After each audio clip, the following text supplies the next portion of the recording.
नमस्कार, स्वागत है आपका दिव्य नेत्र द विजन पे। एनसीईआरटी क्लास 7 का ज्योग्राफी लगभग समाप्त के कगार पे था। कुछ परेशानियों के चलते यह निरंतर नहीं हो पा रहा था। चलिए अब शुरू करते हैं रेगिस्तान में जीवन। नेक्स्ट टॉपिक को शुरू करते हैं। क्या है? रेगिस्तान में जीवन।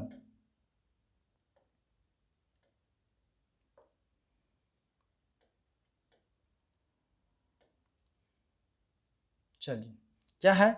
अध्याय 5 में आप पढ़ चुके हैं कि पेड़ पौधे, पशुओं एवं मनुष्यों के लिए जल ही जीवन है।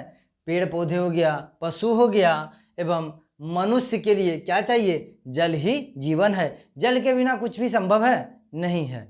उत्तर क्या आएगा? नहीं है। जल के बिना कुछ भी संभव नहीं हो पाएगा। जहाँ पीने के लिए जल न हो, मवेशियों को चराने के लिए घास न हो एवं फसलों को उगाने के लिए जल न हो, ऐसे स्थान पर किसी भी जीव के लिए जीवन कठिन ही होगी ना। ये बात है कि पीने के लिए जल नहीं हो, मवेशियों को चराने के लिए चारागाह नहीं हो और फसलों को उगाने के लिए जल नहीं हो, फसल को उगाने के लिए भी जल की ज़रूरत पड़ती है। तो ये सब अगर जहाँ पे है तो वहाँ पे जीना क्या हो जाएगा? दुर्लभ हो जाएगा। जीवन जीना कठिन हो जाएगा। अब हम विश्व के उन स्थानों के बारे में पढ़ेंगे जहाँ लोग अत्यधिक कष्टकारी तापमान में भी जीना सीख चुके हैं। मतलब अब हम ऐसे जगह के बारे में पढ़ेंगे जहाँ पे क्या है? कष्टकारी तापमान है, बहुत ज़्यादा तापमान है, जीवन पूरा संघर्षमय जीवन है। तो उस कंडीशन में कैसे लोग जीता है, आइए इसे पढ़ते हैं, उसको समझते हैं। इनमें से कुछ स्थान आग की तरह गर्म है तो कुछ बर्फ की तरह ठंडे हैं। कुछ स्थान जहाँ जीवन जीना कठिन है, वो कोई स्थान ऐसा है जहाँ पे आग के तरह क्या है भाई? चीज़ें गर्म है और बर्फ की तरह ठंडे हैं। कहीं पे बर्फ की तरह ठंडा है, जैसे साइबेरिया वाला क्षेत्र ना, साइबेरिया वाला क्षेत्र पूरा ठंडा है और सहारा मरुस्थल वाला क्षेत्र पूरा गर्म है। तो ऐसे स्थान पे कैसे जीवन जिएगा, यहाँ पे समझते हैं। ये विश्व के रेगिस्तानी क्षेत्र है। ये जो क्षेत्र है जो सबसे अधिक ठंडा है, जो सबसे अधिक गर्म है, ये कैसा क्षेत्र है? रेगिस्तानी क्षेत्र, इसे रेगिस्तान कहते हैं। इन क्षेत्रों में कम वर्षा, विरल वनस्पति एवं चरम तापमान होता है। यहाँ पे क्या होता है भाई? कम वर्षा होगा, विरल वनस्पति मतलब खाली स्थान। विरल, एक पेड़ यहाँ है तो दूसरा पेड़ बहुत दूर में है, तो विरल वनस्पति है। चरम तापमान है, तापमान बहुत अधिक या बहुत कम होगा। चरम तापमान है, घटते क्रम में भी सबसे कम हो सकता है और बढ़ते क्रम में भी सबसे अधिक हो सकता है ना। तापमान के आधार पर रेगिस्तान गर्म या ठंडे हो सकते हैं।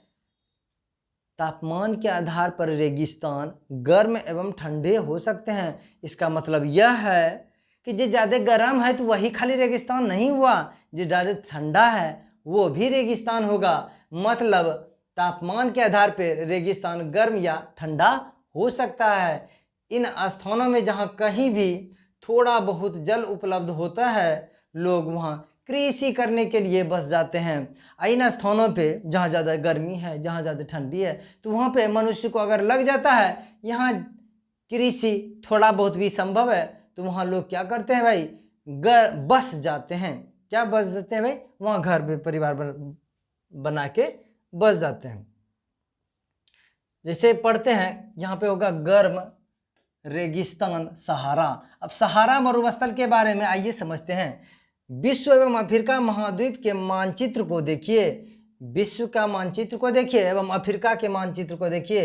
यही ना अफ्रीका मानचित्र जी ना। एक सेकेंड,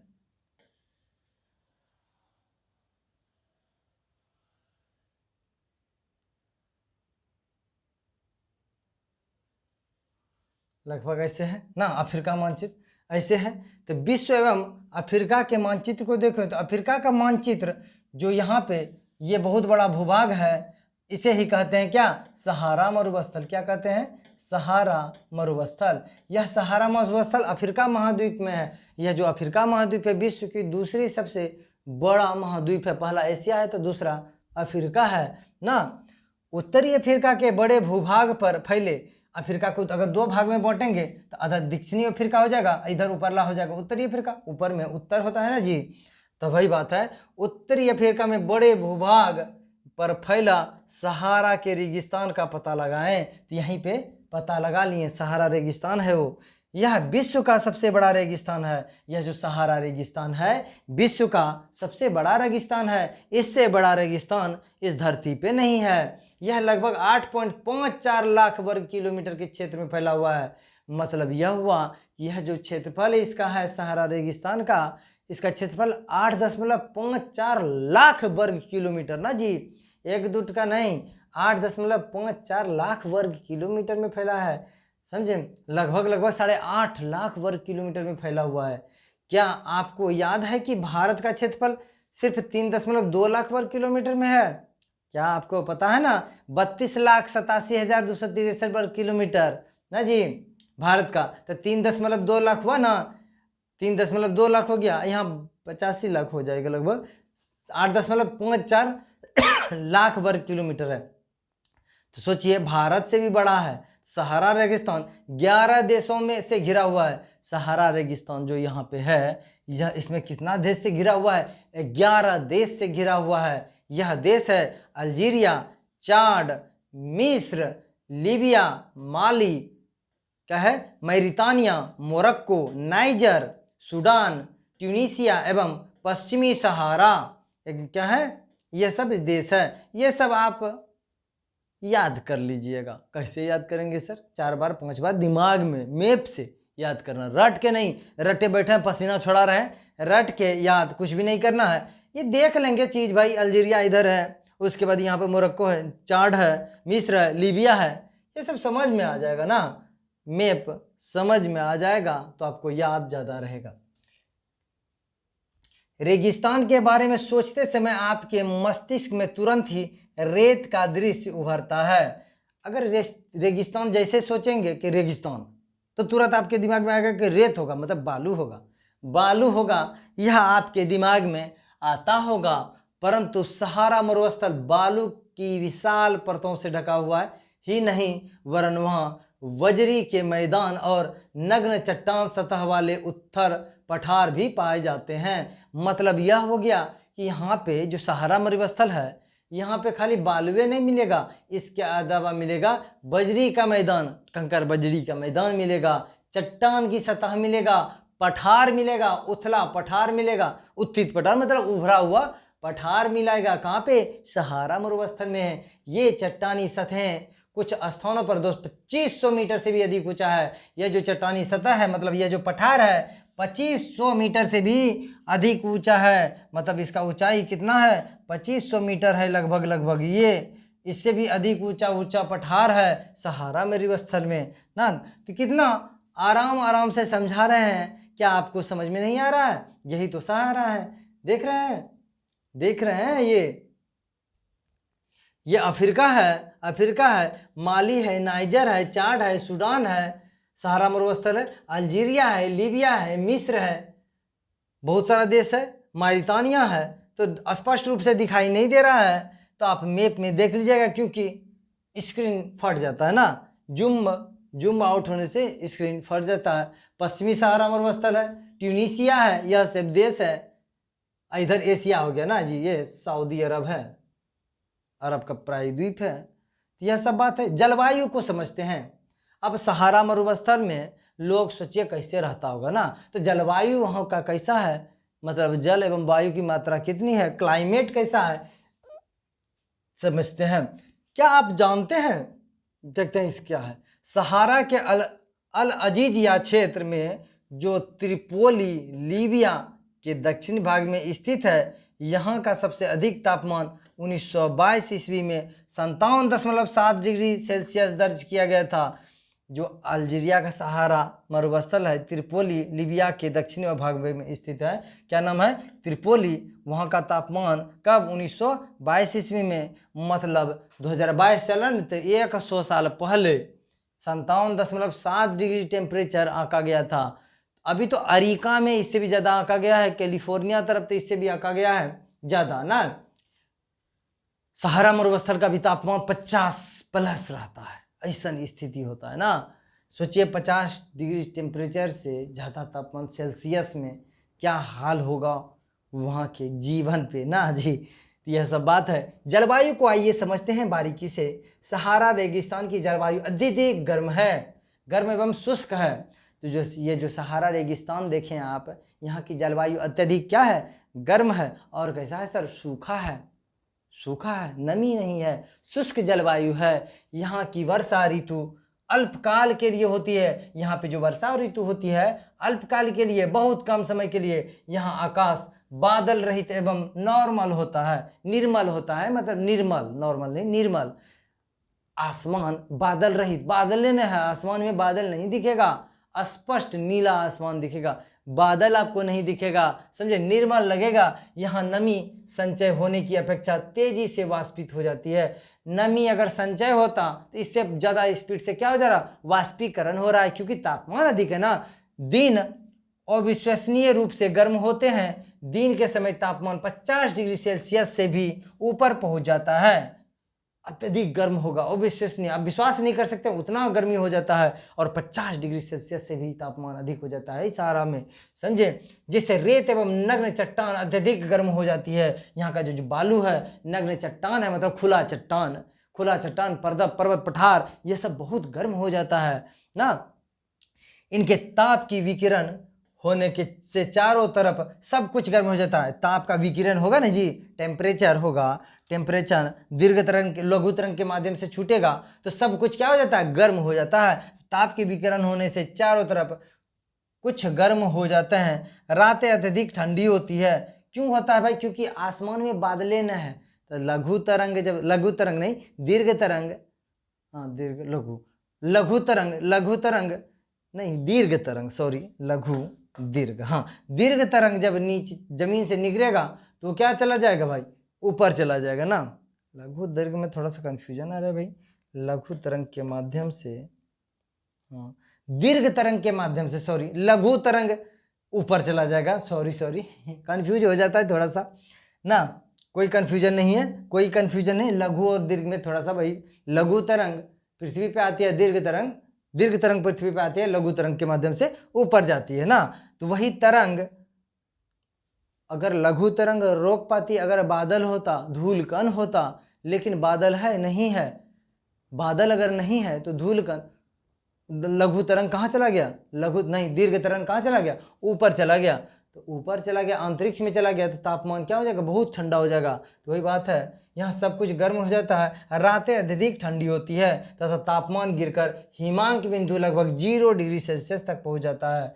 मतलब इतना अधिक नीचे तापमान चला जाता है कि 0 डिग्री सेल्सियस रात का तापमान और दिन का तापमान 50 है। सोचिए तापांतर कितना हुआ, 50 डिग्री का तापांतर है, कितना।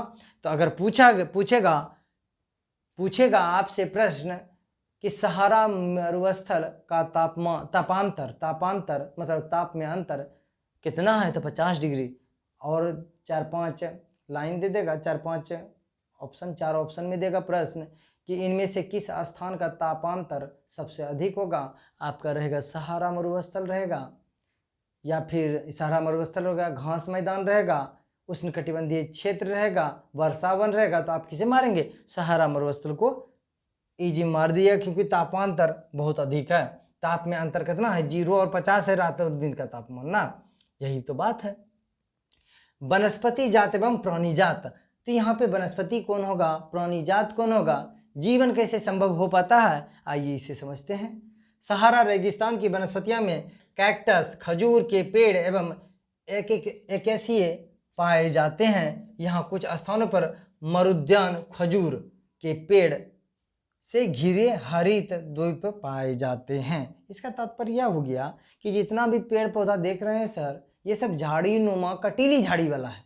कैसा है, कटीली झाड़ी वाला है। तो आपको समझ में आया कि जो ये क्षेत्र होगा, कैसा क्षेत्र सर, रेगिस्तानी क्षेत्र होगा, जैसे सहारा रेगिस्तान क्षेत्र है या गर्म रेगिस्तान जो भी है, वहाँ पे कैसा क्षेत्र, कैसा वनस्पति पाया जाएगा, कटीली झाड़ियों वाला, खजूर, खेजड़ी, ये सब पाया जाएगा, खजूर, कैक्टस, ये सब पाया जाएगा, समझे, यह सब पाया जाएगा। जैसे देख रहे हैं, कहीं कहीं खजूर गाछ है, कहीं कैक्टस है थोड़ा बहुत, समझे, इस तरह है। ऊंट, लकड़बग्घा, सियार, लोमड़ी, बिच्छू, सांप के विभिन्न जातियां एवं छिपकलियां यहाँ के प्रमुख जीव जंतु है। जरा कम कम पानी चाहिए, जो कमो पानी में अपना जीवन चला लेगा वही सब जीव पाया जाएगा। जैसे ऊंट कमो पानी में चला लेगा अपना जीवन, लकड़बग्घा, सियार, लोमड़ी, बिच्छू, सांप।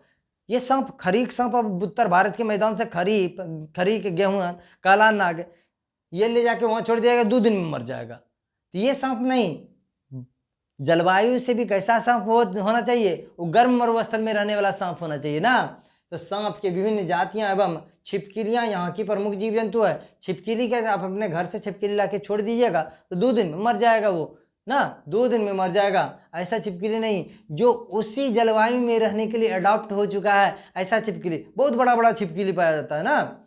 यहाँ पे सहारा रेगिस्तान की मरुद्यान है, ये मरुद्यान है, समझे। लोग कैसे रहते हैं, आइए इसे समझते हैं। लोग, सहारा रेगिस्तान की कष्टकारी जलवायु में भी विभिन्न समुदाय के लोग निवास करते हैं। सहारा रेगिस्तान में जब वनस्पति नहीं ठीक से उगा तो आदमी कैसे रहता होगा, आदमी कैसे रहेगा। फिर भी इस कठिन जलवायु में भी विभिन्न समुदाय के लोग रहते हैं, जो भिन्न भिन्न कार्यकलापों में भाग लेते हैं, क्रियाकलापों में भाग लेते हैं। इनमें बेदुइन एवं तुअरेग, ये सब पर जनजाति है, समझे। तुअरेग पशुधन को पालते हैं, क्या नाम है, तुअरेग है, बेदुइन है, बेदुइन कोई जनजाति है, तुअरेग जनजाति है, ये सब पाई जाती है।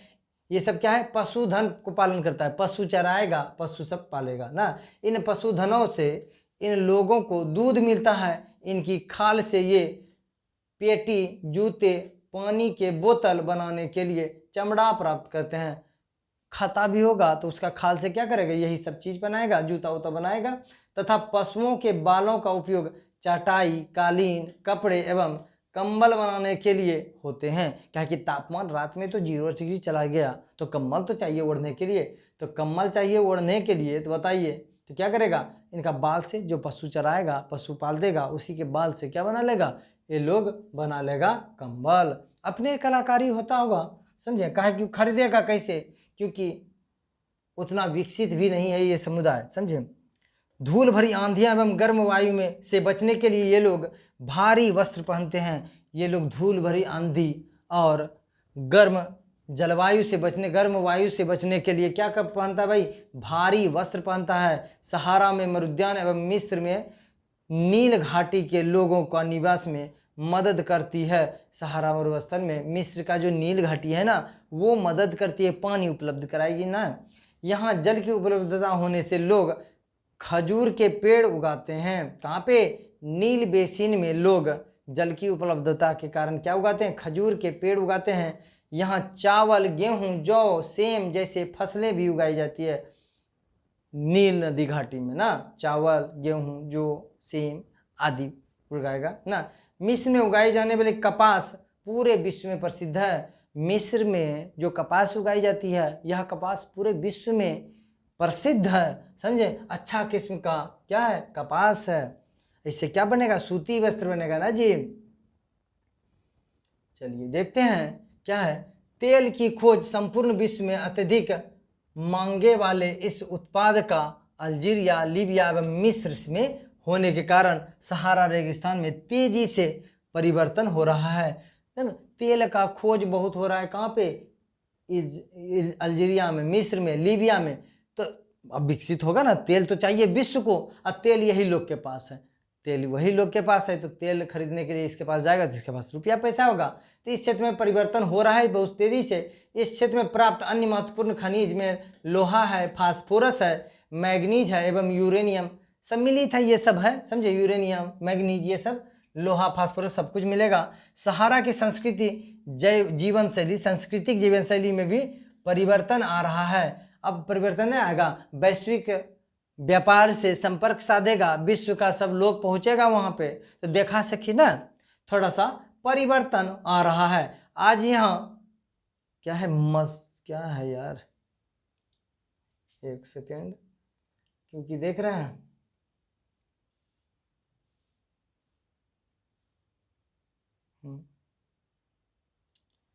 मस्जिदों से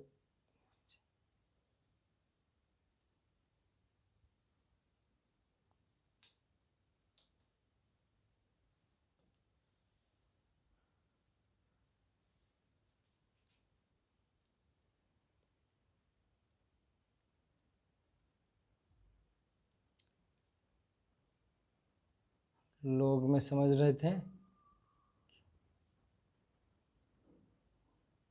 हाँ, यहाँ से पढ़ते हैं। सहारा की सांस्कृतिक जीवन शैली में भी परिवर्तन आ रहा है। आज यहाँ मस्जिदों से ऊंचे कांच की खिड़कियों वाले भवन तथा ऊंटों के प्राचीन मार्ग के स्थान पर सुपर महामार्ग बन गए हैं। अब सुपर महामार्ग बन गया। पहले प्राचीन में क्या था, ऊंट का मार्ग हुआ करता था। ऊंट लोग जिधर से जाता था उधर मार्ग बन जाता था ना। नमक के व्यापार में ऊंट का स्थान ट्रक ले रहे हैं। नमक क्यों होगा भाई? क्योंकि नमकीन क्षेत्र है, सहारा क्षेत्र है वो, तो नमक का उत्पादन तो होगा ही होगा।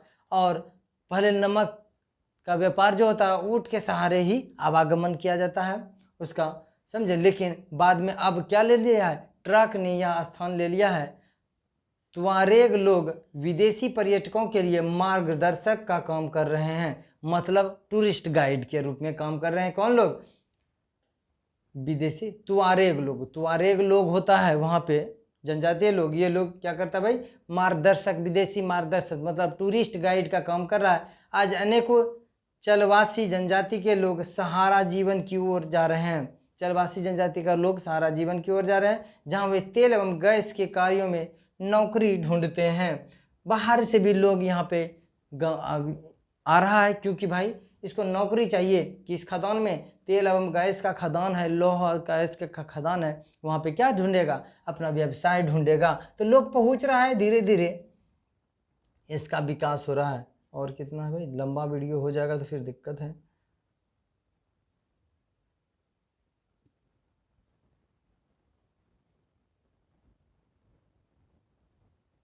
हाँ चलिए, यही पढ़ा के ये टॉपिक लास्ट है, लास्ट टॉपिक है, लास्ट टॉपिक है। आइए यहाँ के मुख्य अंदर लोग तो समझ लिए ना जी, लोग समझ क्या आप ही।